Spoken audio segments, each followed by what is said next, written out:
صفحہ نمبر 156، آیت نمبر 170، سورۃ الاعراف۔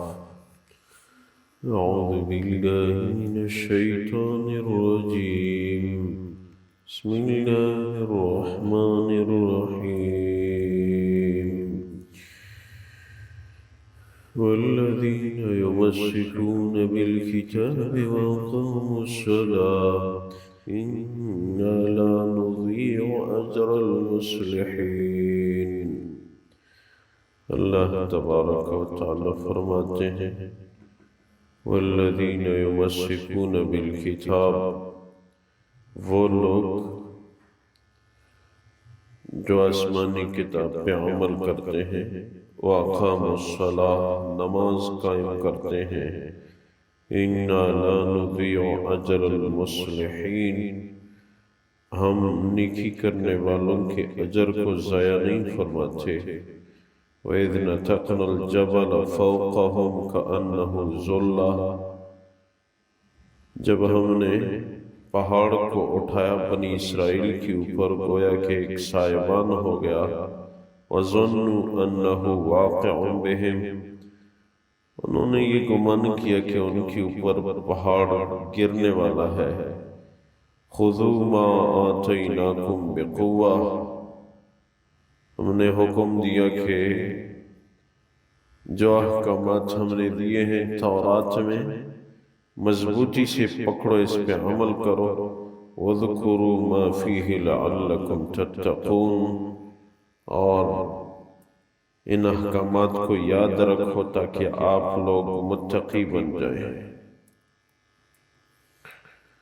اللہ تبارک و تعالی ان آیات مبارکہ میں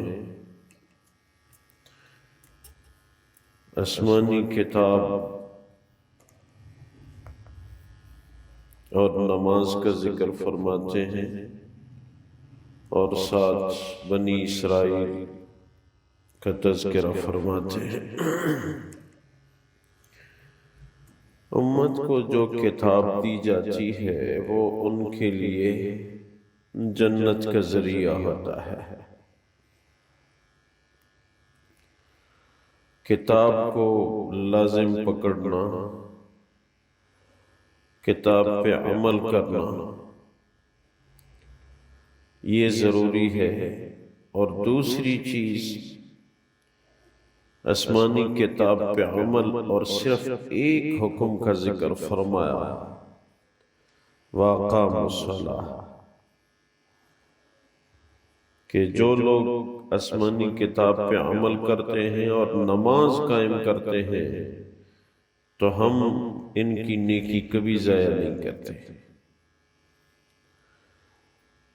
ان کے لیے تورات تھی، ہمارے لیے قرآن ہے۔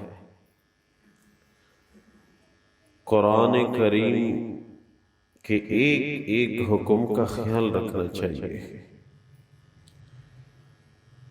قرآن کریم میں احکامات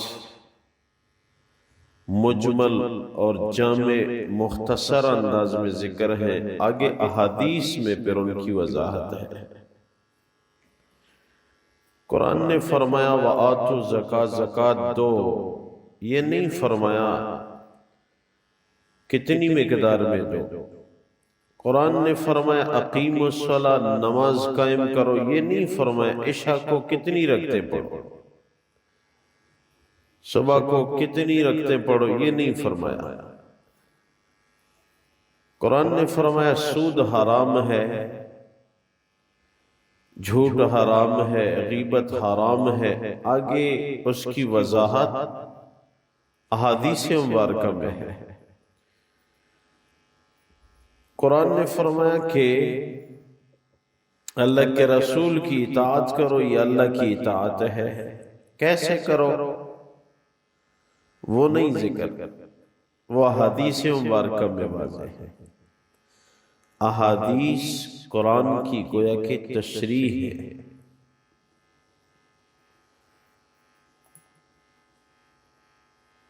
پھر احادیث میں بھی جو مرفوع احادیث ہوتی ہے، چلو ضمن میں بات آ گئی تو یہ بھی ذہن میں رکھیں کہ درجے اور مرتبے کے اعتبار سے احادیث کی 3 قسمیں ہیں۔ مرفوع حدیث جو حضور اقدس صلی اللہ علیہ وسلم کی مبارک ذات کی زبان مبارک کے الفاظ ہوں، اس کو کہتے ہیں مرفوع۔ مرفوع کہتے ہیں اونچے کو، اللہ کے نبی کی زبان کی بات ہے۔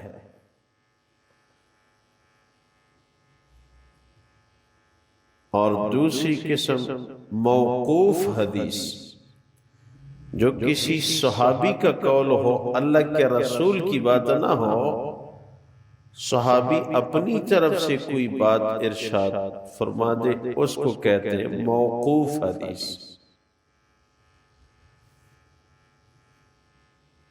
نمبر 3 مقطوع حدیث،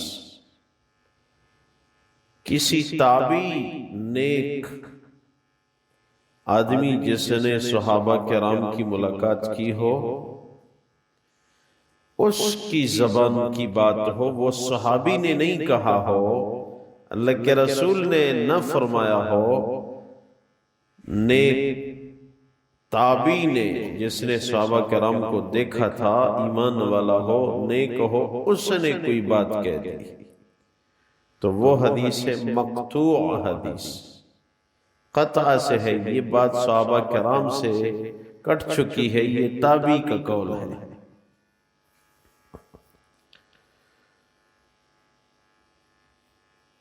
تو قرآن کریم کے صرف ظاہری احکامات سے نہیں بلکہ جتنے بھی اس کے اندر ذکر ہے، احادیث میں ان کی وضاحت ہے، تو اس پہ عمل کرنے کی ضرورت ہے۔ اور جو اہم حکم کا فرمایا نماز قائم کرنا، اگر امت کی نماز درست ہو گئی تو امت راہ راست پہ ہے آگے۔ نماز بہت زیادہ ضروری ہے۔ علماء فرماتے ہیں کہ جماعت کے ساتھ نماز پڑھنا واجب ہے۔ جس نے جماعت سے نماز نہیں پڑھی اس نے واجب کو ترک کیا، نماز تو پڑھ لی مگر ہے گناہگار۔ جماعت کے ساتھ نہ پڑھنے پہ گناہگار ہے۔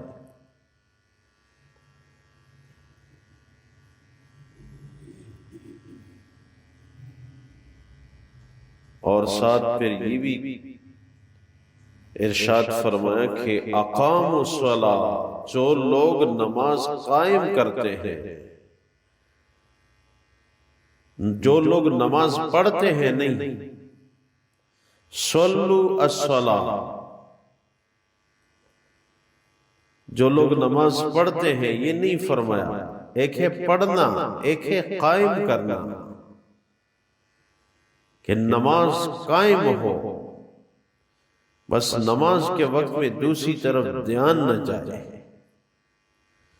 اور اعلیٰ انداز سے ادا ہو۔ بعض علماء لکھتے ہیں کہ قیام صلاۃ سے مراد تکبیر اولیٰ ہے، جو دنیا و ما فیہا سے بہتر ہے۔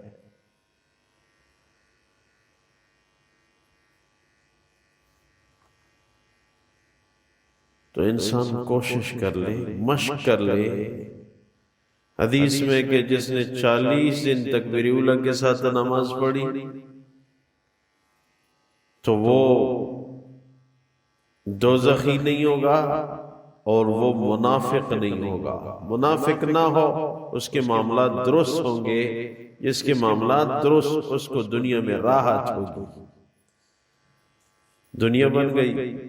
اور جو دوزخی نہیں ہے تو وہ تو جنتی ہوگا، تو آخرت بن گئی۔ اور تکبیر اولیٰ کی نماز کا ذائقہ جس نے چکھا تو پھر اس کو بغیر تکبیر اولیٰ کے نماز میں مزہ نہیں آتا۔ یہ ایک مشق شروع کر لے۔ ایک ساتھی کہنے لگے، ہمارے تعلق والے ہیں، کہنے لگے پہلے ہمیشہ مجھے پریشانی ہوتی تھی، کبھی گھریلو معاملات، کبھی بیٹوں کے حوالے سے، کبھی کاروباری حوالے سے پریشانیاں، بات اتنی نہیں ہوتی تھی لیکن میں ٹینشن لیتا تھا، پریشان رہتا تھا۔ اور جب سے میں نے عزم کیا کہ نماز تکبیر اولیٰ کے ساتھ، جب سے میں نے یہ فکر اٹھائی ہے کہ کوئی نماز میری بغیر تکبیر اولیٰ کے نہ رہے، یہ فکر تو باقی تمام تفکرات اللہ نے اسی فکر کی برکت سے ختم کر دی ہے۔ کچھ ہوتا بھی ہے تو مجھے فکر نہیں ہوتی کہ اب کیا ہوگا، کیسے ہوگا، بس یہ فکر جب تک میں نے اٹھائی ہے تو باقی تمام تفکرات اللہ نے ختم فرما دی۔ تو ہم یہ کوشش کریں کہ نماز قائم کر لیں تکبیر اولیٰ کے ساتھ، پھر نماز کی برکتیں ظاہر ہوتی ہیں، رزق میں برکت آتی ہے، پریشانی پر نہیں رہتی، اور خصوصاً جس کی صبح کی نماز جا رہی ہے اس کے رزق میں بے برکتی آتی ہے۔ تجربہ یہ ہے۔ وہ جمعے کے دن ایک ساتھی آیا، کہتا ہے جس کام میں بھی ہاتھ ڈالتا ہوں کوئی برکت نہیں رہتی، مجھے کوئی وظیفہ یا تعویذ دے دے۔ میں نے کہا وظیفہ میں دے رہا ہوں، صبح کی نماز کے بعد کرو گے؟ کہتے ہیں نہیں، صبح کے بعد نہیں۔ میں نے کہا یہ وظیفہ ہے صبح کی نماز کے بعد، یہ رزق کی بے برکتی صبح کی نماز نہ پڑھنے سے آتی ہے۔ کہتے ہیں اس میں کچھ گنجائش کرو دوسرے وقت۔ میں نے کہا یہ صبح کی نماز خود رزق میں برکت کا وظیفہ ہے، کسی دوسری وظیفے کی آپ کو ضرورت ہی نہیں ہے، مگر آپ نماز جماعت کے ساتھ اور پھر آپ جائیں اپنے کام میں آپ شروع کریں، انشاءاللہ اس میں برکت ہوگی۔ نماز رزق کو کھینچتی ہے۔